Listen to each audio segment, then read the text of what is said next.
So how to deal with irritable and aggressive children at home? तो बच्चे अगर aggressive हो रहे हैं, गुस्सा ज़्यादा कर रहे हैं, तो उनको कैसे हम उनको डील कर सकते हैं, कैसे उनको मना सकते हैं और कैसे उनके गुस्से पे काबू पा सकते हैं? पहले तो ये समझना है ना कि गुस्सा और चिड़चिड़ाहट ये कोई बीमारी तो होती नहीं है। गुस्सा और चिड़चिड़ाहट एक रिएक्शन है। First of all we have to understand, अगर मैं गुस्सा हूँ तो एक तो है अनायास मैं गुस्सा हूँ, तो वो तो सीधा मतलब वो तो पागल हो गया, अग्रेसिव डिसऑर्डर हो गया, वो मेनिया हो गया। लेकिन हम जब बच्चों की बात कर रहे हैं कि चिड़चिड़ाहट क्यों होती है, इरिटेबल क्यों हो जाते हैं, अग्रेसिव क्यों हो जाते हैं, तो वी हैव टू अंडरस्टैंड। देखिए कई चीज़ें इसमें हैं, एक पूरा साइको सोशल एंगल है। बच्चों की दुनिया और उनके जो केयर गिवर्स हैं, एक फैमिली होती है, ठीक है। एक तो फैमिली मेंबर्स हुए, फिर एक उनका स्कूल है, फिर थर्ड एक है उनके फ्रेंड्स हैं।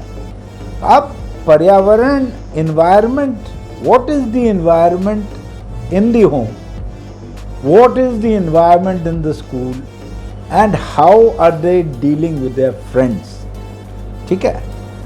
And what is going on in the society, society में क्या हो रहा है, टीवी पे क्या आ रहा है, मूवीज़ कैसी हैं, ये सारी चीज़ें मन मस्तिष्क पे प्रभाव डालती हैं। Because man is a social animal, आप अकेले नहीं हैं।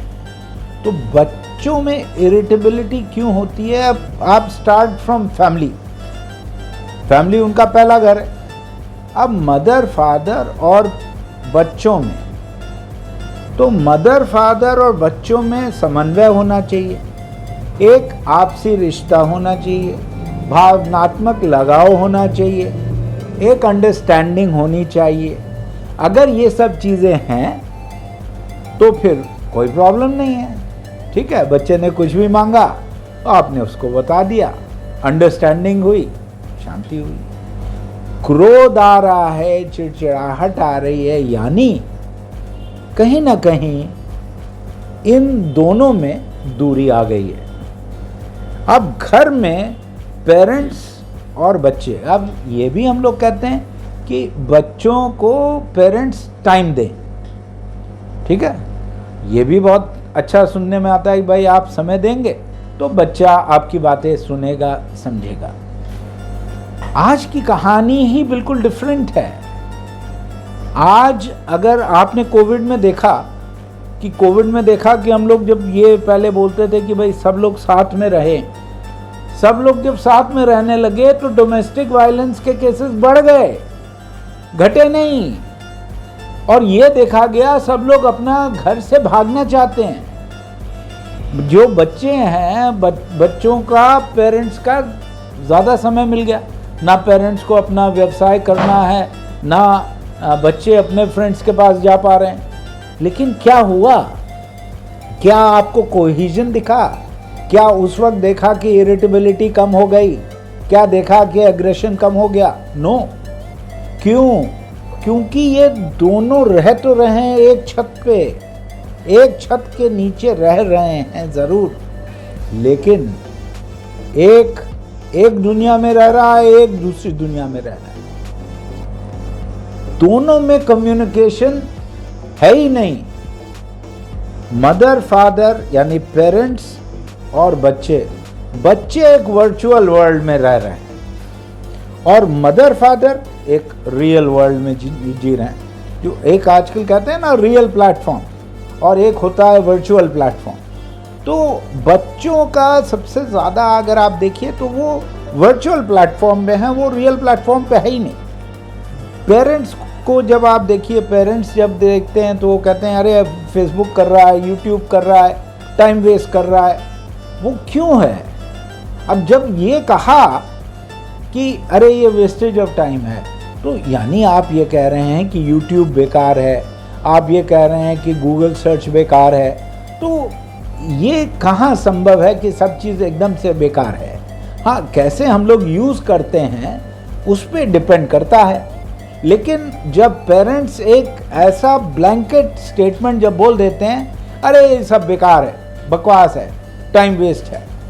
तो नेचुरली बच्चे को ये लगता है कि यार ये मेरी दुनिया है, मेरी दुनिया को ये नहीं समझ पा रहे हैं और ऊपर से कमेंट कर रहे हैं, तो इससे इरिटेशन आता है, इससे वो आता है। साथ में देखिए, जो ख्वाहिशें हैं पेरेंट्स और बच्चों में, ख्वाहिशें एकदम अलग अलग हैं, ठीक है। उनकी एस्पिरेशंस अलग हैं, उनका आप समझिए ये कहिए वो आज़ादी चाहते हैं। आज का जनरेशन आज़ादी चाहता है, वो टोका टोकी नहीं उसको पसंद है। अब हर घर में आप जाके देखिए, तुम ये क्यों कर रहे हो, तुम ये मत करो, तुम ये मत करो, मतलब सारी काउंसलिंग, सारे सरमन्स ये दिए जाते रहते हैं। इससे चिड़चिड़ाहट आती है। क्यों? क्योंकि वो आज़ाद परिंदे हैं। वो कहते हैं मैं आज़ाद हूँ, मैं आज़ादी अपनी चाहता हूँ। अब टोका टोकी आपने करा तो मतलब आज़ादी पे इन्फ्रिंजमेंट है ना, तो वो उनको नहीं है। उनको अपनी गलती से उनको सीखना है। हम लोग क्या कहते हैं, अब पेरेंट्स क्या कहते हैं, अरे भाई देखो उसने ये करा तो वो गड़बड़ हो गया, उसने ये पैसा लगाया शेयर मार्केट में, बहुत ज़्यादा पैसा लगाया, उसका पैसा डूब गया। तो बच्चा कहता है नहीं, उसने लगाया तो गलत शेयर में लगा दिया होगा, मैं इससे बेटर शेयर में लगाऊंगा। तो उसका अपना थिंकिंग है और वो अपने आप एक्सपेरिमेंट करना चाहते हैं। तो ये समझ, जब तक ये नहीं समझ पाएंगे कि पेरेंट्स और बच्चों में बहुत दूरियां हैं, जब तक एक म्यूचुअल कमिंग टुगेदर नहीं होगा, तब तक ये देखिए और बढ़ेगा। और मैं आपको बता दूं, ये म्यूचुअल होम कमिंग नहीं होनी है, ये अब और बढ़ेगी, ठीक है। लेकिन आगे चल के आप समझिए ये कम होगी, वो मैं बताऊंगा क्यों। अभी तो मैं बता रहा हूँ आपको कि जैसे इरिटेशन क्या है। अब जैसे आप बच्चे को, उसको मनी एस्पेक्ट इम्पॉर्टेंट है। आप न्यूक्लियर फैमिली में देख लीजिए, तो न्यूक्लियर फैमिली और जॉइंट फैमिली, पहले जॉइंट फैमिलीज हम लोगों की होती थी। हम लोग कहते थे बच्चे अपने आप सीख जा रहे हैं, ठीक है। 4 बच्चे हैं, आपस में भिड़े, आपस में वो फिर सुलह कर लिया, वो हमने कहा कि आई अग्री टू डिसएग्री, है ना, तो वो एक लर्निंग हो गई। अब न्यूक्लियर फैमिली है, न्यूक्लियर फैमिली में वो लर्निंग टू एडजस्ट वाला कंसेप्ट नहीं है। अकेले हैं, मदर फादर के पास समय नहीं है, लेकिन वो भी मैंने बताया समय आप देंगे भी तो भी कोई फ़ायदा नहीं है, लेकिन तब भी मदर फादर के पास समय नहीं है। वो क्या चाहते हैं, वो चाहते हैं, पेरेंट्स चाहते हैं कि बच्चों के लिए एक अच्छा करियर हो, तो वो फाइनेंशियल सिक्योरिटी पे जा रहे हैं, मनी मेकिंग पे जा रहे हैं, उनका सारा समय मनी में लग जाता है। तो बच्चा ये कहता है मम्मी पापा मैं चाहता हूँ कि तुम लोग रहो यहाँ, तो मम्मी पापा कहते हैं बेटा पढ़ाई के लिए तो पैसा चाहिए, हम चाहते हैं कि तुम्हारी बेस्ट कोचिंग हो, हम चाहते हैं तुम्हारा बेस्ट करियर हो। अब इसमें भी इरिटेशन है कि मेरे मदर फादर मेरे साथ नहीं रह रहे हैं। तो वो आजकल इमोशनल अटैचमेंट देखिए न्यूक्लियर फैमिलीज में इसीलिए कम हो गया। आजकल फाइनेंशियल कमिटमेंट ज़्यादा हो गया। आजकल एक इरिटेबिलिटी का एक है कि आपको आपका आत्मसम्मान, बच्चों का आत्मसम्मान एक बहुत बड़ी चीज़ है, बहुत बड़ी चीज़ है। और हम लोग ये मान के चल लेते हैं अरे बच्चे हैं इनका क्या।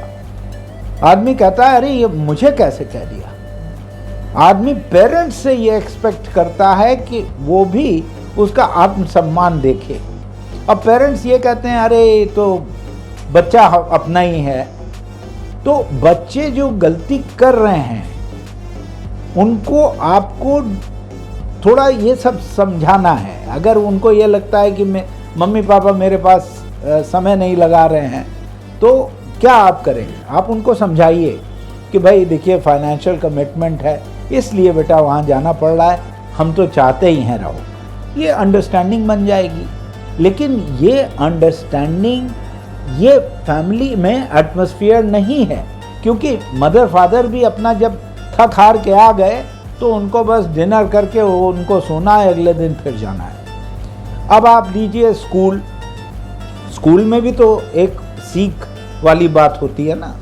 तो आप स्कूल में जब बच्चा कुछ गड़बड़ करता है तो पहले स्कूल्स में हम लोग मानते थे कि केवल पढ़ाई नहीं, एक लाइफ की भी पढ़ाई होगी। सही क्या है, गलत क्या है, कैसे बात करें, कैसे बात ना करें, बड़ों से कैसे बात करें, अपने कलीग से कैसे बात करें, वो आजकल सब खत्म हो चुका है। आजकल केवल एजुकेशन एजुकेशन, किताब किताब और कोचिंग चल गया है। कोई स्कूल, कोई कॉलेज इसमें इंटरेस्टेड नहीं है कि कोई बच्चा अगर गलत कर रहा है तो उसको डिसिप्लिन करा जाए। और डिसिप्लिन अगर करा भी जाए तो कुछ उसमें ऐसे शिक्षक हैं कि वो डिसिप्लिन तो करते हैं, लेकिन ऐसा डिसिप्लिन करते हैं कि पता चला लोहे का रॉड से मार देंगे। तो या तो आप बिल्कुल कुछ नहीं कर रहे हैं या लोहे के रॉड से मार दे रहे हैं। एक बीच में, एक बीच का एक कंसेप्ट है। और स्कूल और कॉलेज ये बहुत इम्पॉर्टेंट है। जब आपने शेप ही नहीं करा बच्चे को, तो अब बच्चा फिर अपना वापस निकला, अपने समाज में निकला, और समाज में निकला, उसने कहा कि हे तुम ये करो, तुरंत तुरंत वाली बात। अब दूसरे ने कहा अरे टाइम लगेगा, अब वो इरिटेटेड हो गया, गुस्सा हो गया, कैसे नहीं करोगे, कैसे नहीं करोगे, मारपीट हो गई। तो जड़ आप देखिए ना, जड़ ये है कि जो संस्थान आपके हैं वो काम ही नहीं कर रहे हैं। ऊपर से क्या है, मीडिया देखिए बहुत अच्छा है कि बहुत सारे आपको इन्फॉर्मेटिव चीज़ें मिलती हैं, लेकिन कई मूवीज़ हैं जिसमें इतना क्रोध दिखाते हैं, इतना एग्रेशन दिखाते हैं कि जो छोटा बच्चा है, या जो भी, मतलब छोटा बच्चा का मतलब मैं कह रहा हूँ 15-20 साल का भी तो बच्चा इमेच्योर ही थोड़ा होता है ना। मैच्योरिटी आती है लेकिन धीमे धीमे आती है। वो मैच्योरिटी वही आएगी जो उसको लगेगा कि अगर ईंट से वो कपार उसको फाड़ दे रहा है तो उसको लगेगा ये नॉर्मल है। तो वो अग्रेशन जो मूवीज़ में दिखाया जा रहा है उसको लगने ये लगता है कि ये नॉर्मल चीज़ है, तो वो भी अपनाने लगता है। जहाँ ये समाज का ये संदेश देगा कि नहीं, गुस्सा नहीं करना है, आप अगर गलत हैं तो आप चुप हो जाइए, आप सॉरी कह दीजिए। आज के ज़माने में सॉरी कहना एक बिल्कुल आत्मसम्मान पे ठेस है। आदमी दूसरे को मार डालेगा लेकिन सॉरी नहीं कहेगा। क्यों? क्योंकि यही सब चीज़ें उसको समझाई नहीं गई हैं। बहुत सिंपल चीज़ें हैं, ये लाइफ स्किल्स हैं। अगर किसी ने कुछ अच्छा करा तो आप थैंक यू कहिए, कहीं कुछ गलती आपसे हो गई तो सॉरी कहिए। जैनियों में तो देखिए पूरा एक धर्म में ही उसमें ये है कि वो पूरे 5-10 दिन वो क्षमा याचना करते हैं। मैसेजेस जाते हैं, कई लोगों के मोबाइल में मैसेजेस जाते हैं कि अगर मैंने कभी कोई गलती करी होगी तो आप मुझे माफ़ कर दें। तो ये हमारे धर्म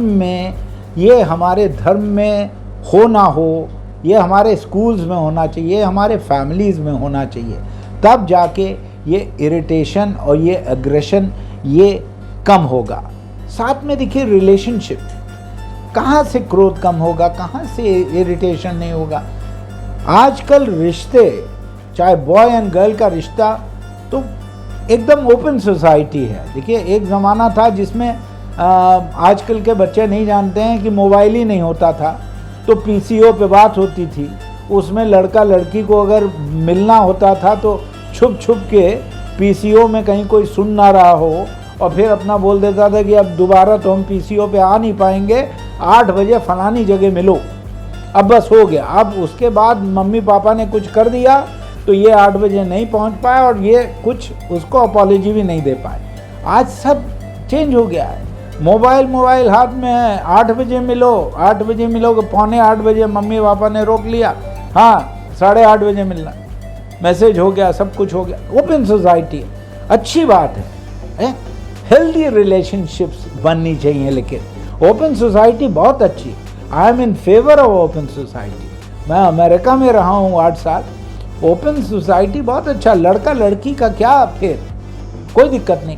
हेल्दी रिलेशनशिप्स बनाइए। लड़की को एज अ लड़की मत लीजिए, लड़की को एज अ पर्सन लीजिए, लड़के को एज अ पर्सन लीजिए।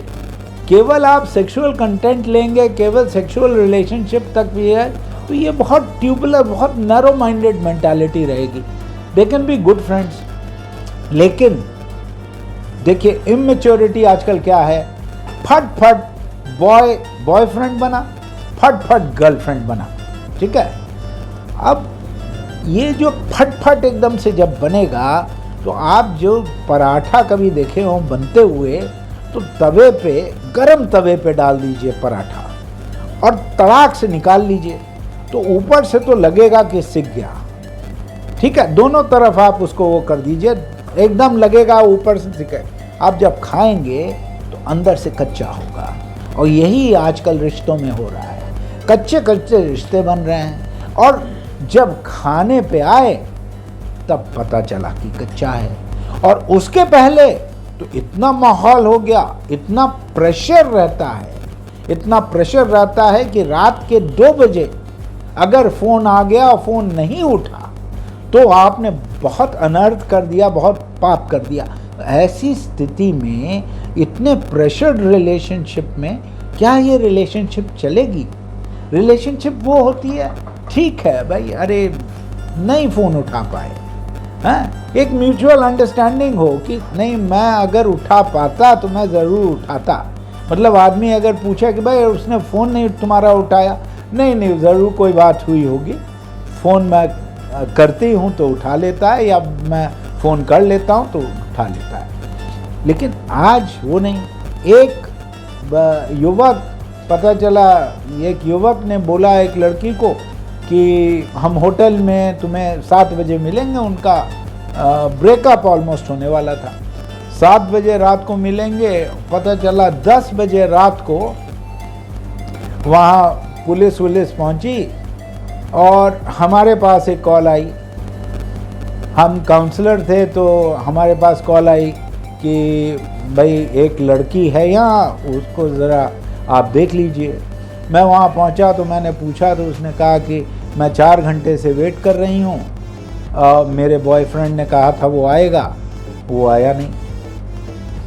तो हमने फिर पूछा कि कितने दिन से तुम्हारी रिलेशनशिप है और कितना तुम जानती हो, तो उसने कहा 15 दिन से हम लोगों की बहुत अच्छी रिलेशनशिप है। तो उसने कहा कि 2 हफ्ता पहले हम लोग एक दूसरे को जानते हैं, लेकिन हम एक दूसरे को बहुत पसंद करते हैं, पता नहीं क्या हुआ है, कुछ मिसअंडरस्टैंडिंग हो गई।